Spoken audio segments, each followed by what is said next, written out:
Welcome to Sweet Life Beat Life. We hope this video helps. In this video, I will explain how to make delicious cheese logs.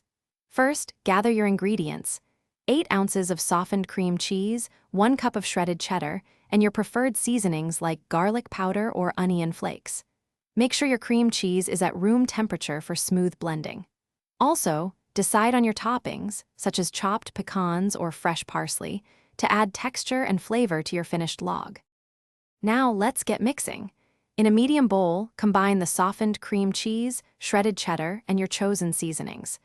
Use a sturdy spoon or your hands to mix everything together until it's well combined and uniform. Once mixed, transfer the cheese mixture onto a sheet of plastic wrap.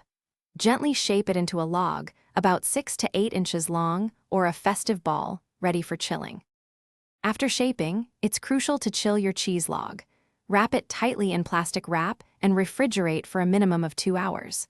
This firming process helps the log hold its shape and makes it much easier to coat and slice later.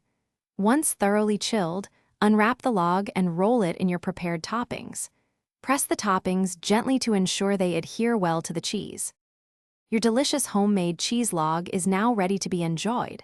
Serve it with an assortment of crackers, crusty bread, or fresh vegetable sticks for a perfect appetizer. If you have any leftovers, store them in an airtight container in the refrigerator for up to 5 days to maintain freshness.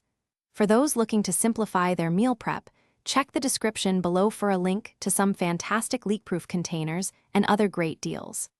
Enjoy your culinary creation. Thanks for watching. Consider subscribing if we helped you.